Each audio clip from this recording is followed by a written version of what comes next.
أعوذ بالله من الشيطان الرجيم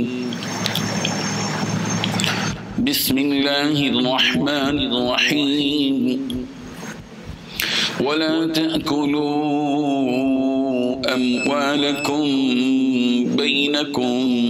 بالباطل وتدلوا بها إلى الحكام لتأكلوا فريقا من أموال الناس بالإثم وأنتم تعلمون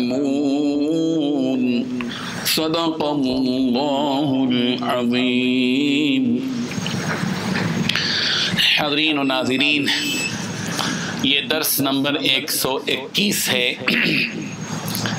سورہ بقرہ کی آیت نمبر 188 ہے 188۔ وَلَا تَأْكُلُوا، اور مت کھاؤ،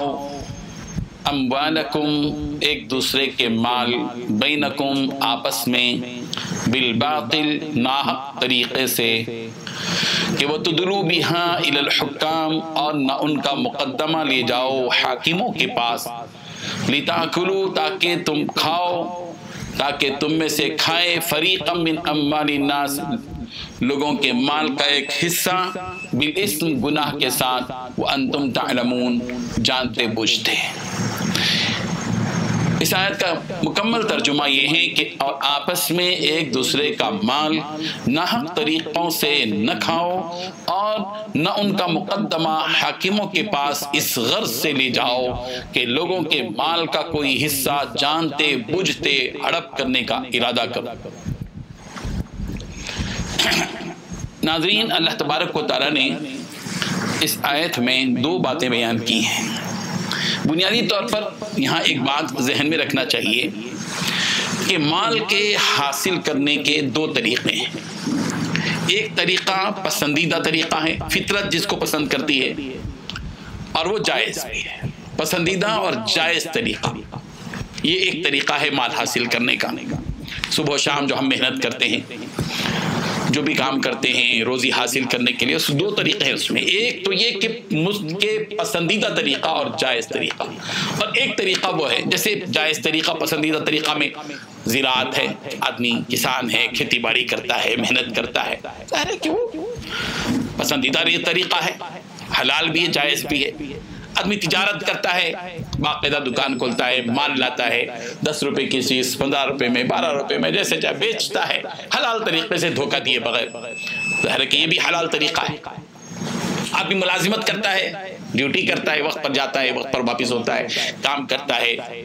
بغیر خیانت کے برابر کام کرتا ہے، وقت دیتا ہے، یہ بھی ایک ملازمت، یہ بھی جائز طریقہ ہے، پسندیدہ طریقہ ہے۔ اس کے علاوہ دوسرا جو طریقہ ہے وہ ناپسندیدہ طریقہ، فطرت اس کو پسند نہیں کرتی۔ کسی بھی ایک سلیم الفطرت آدمی جو ہوتا ہے، اس کو وہ چیز گھٹیا لگتی ہے، گندی لگتی ہے، بری لگتی ہے، ناپاک لگتی ہے، وہ ناجائز طریقہ ہے۔ مثلا آدمی چوری کر کے مال حاصل کرتا ہے، ڈکیتی کر کے مال حاصل کرتا ہے، ناجائز کسی کے پر قبضہ کر کے، کسی کا پلاٹ، کسی کی زمین قبضہ کر کے مال حاصل کرتا ہے،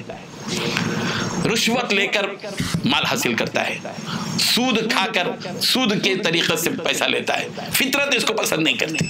جوا کھیل کے پیسہ لیتا ہے، مال حاصل کرتا ہے، یہ ناجائز طریقہ ہے۔ اللہ تبارک و تعالیٰ نے اس سلسلے میں منع کیا ہے،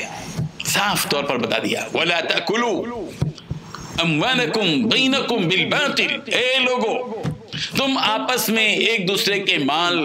ناحق طریقے پر مت کھاؤ۔ یہاں مت کھاؤ کا مطلب کیا ہے؟ اس کا مطلب یہ نہیں ہے کہ مت کھاؤ کا مطلب ہے کہ کھانے کی چیزیں ہی جائز طریقے سے لینا چاہیے، ناجائز طریقے سے نہیں لینا چاہیے۔ کھانے پینے کے علاوہ جیسے لباس ہے اور فرنیچر ہے، فریج ہے، ایئر کولر ہے، دنیا کی ضرورت کی ساری چیزیں وہ لے سکتے ہیں، یہ مطلب نہیں ہے۔ کھاؤ کا مطلب کھانے میں ساری چیزیں داخل ہیں یہاں پر، یعنی کسی کا بھی مال ناجائز طریقے سے مت لو۔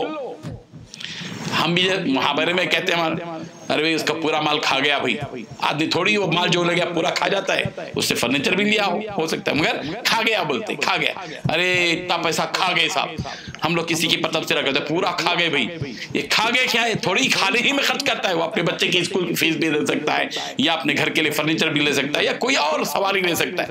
तो अल्लाह तबारक व तआला ने यहाँ जो कहा है मत खाओ का मतलब है कि मत इस्तेमाल करो कौन सी भी चीज, वला तअकुलू अम्वालकुम बैनकुम बिल बातिल, कि नाहक तरीके से दूसरों का माल मत हड़प करो, मत खाओ। और दूसरी चीज जो अल्लाह ताला ने बताई यहाँ पर, वो तुदलू बिहा इलल हुक्काम, एक खास तरीका नाजायज तरीके से माल के हासिल करने का ये होता है कि आदमी जो है इसी मुकद्दमे को हाकिम के पास ले जाता है और जानते बूझते उसके जरिए से, उस जरिए से जो है माल को हड़पता है, रिश्वत खाता है, दूसरे तरीके से हाकिमों के पास जाके मुख्तलिफ किस्म के झूठा दावा करता है, और झूठा दावा करके वो जो है वो अपनी चीज नहीं है मगर झूठा दावा करता है और फिर वो माल उसके पास से ले लेता है, ये नाजायज है। ये बात असल में एक वाक़िया यहाँ पेश आया था, उस पस मंजर में आयत नाजिल हुई थी। वाक़ई हुआ था कि हजरत सहाबा किराम में से दो साहब थे जो आपस में एक ज़मीन के बारे में जिनके झगड़ा हो गया, और ये मुक़द्दमा नबी करीम हज़रत मोहम्मद रसूलुल्लाह सल्लल्लाहु अलैहि वसल्लम के पास पहुँचा। और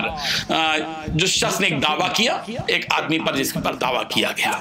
हुजूर अकरम सल्लल्लाहु अलैहि वसल्लम, और जो दावा किया था ज़मीन का उसके पास कोई जो है गवाह नहीं थे, उसके पास कोई गवाह नहीं था। तो हुजूर अकरम सल्लल्लाहु अलैहि वसल्लम ने जिस पर दावा किया गया था उसके ऊपर जो है उसको कहा कि हलफ लेना, तो हलफ के लिए आमादा हो गया। तो जाहिर बात है कि हुजूर अकरम ने उस वक्त में उसको नसीहत के तौर पर एक बात बताई कि इन्नल लज़ीना यश्तरून बिअहदिल्लाह व अयमानिहिम समनन क़लीला, कि वो लोग जो खरीदते हैं अल्लाह के अहद को और कसमों को थोड़ी सी कीमत में, दुनिया की थोड़े से मालूमता, यानी झूठी कसम खा के करते हैं, उनके बारे में वईद जब बयान की तो जो वो साहब थे उन्होंने कसम खाने को तर्क कर दिया और वो जमीन उस शख्स के हवाले कर दी जिसने दावा किया। बात हो गई तो कुरान मजीद की आयत नाज़िल हो गई कि वो तुदलू बिहा इलल हुक्काम लिताकुलू फरीक़म मिन अम्वालिन नास बिल इस्म व अंतुम तअलमून, कि और तुम जिस तरह तुमको ये हुक्म दिया गया कि तुम आपस में बातिल तरीके से एक दूसरे का माल मत खाओ, इसी तरह तुम्हें ये भी हुक्म दिया जाता है और ना इनका मुकद्दमा हाकिमों के पास इस गर्ज से ले जाओ कि लोगों के माल का कोई हिस्सा जानते बूझते तुम हड़प करने का इरादा करो। तो किसी का भी माल, किसी की भी जायदाद, किसी की भी जमीन, किसी की भी इबादत, कोई भी चीज नाजायज तरीके से जो है हड़प लेना, ये बिल्कुल दुरुस्त नहीं है, इस्लाम ने इससे मना किया है। अल्लाह तबारक व तआला हम सबको हराम माल खाने से हिफाजत फरमाए, नाजायज और नापाक चीज़ों को इस्तेमाल करने से मना फरमाए और हलाल और पाकीज़ा चीज़ें इस्तेमाल करने की तौफीक अता फरमाए। व आखिरु दाअवाना अनिल हम्दुलिल्लाहि रब्बिल आलमीन। ला इलाहा इल्लल्लाह, ला इलाहा इल्लल्लाह।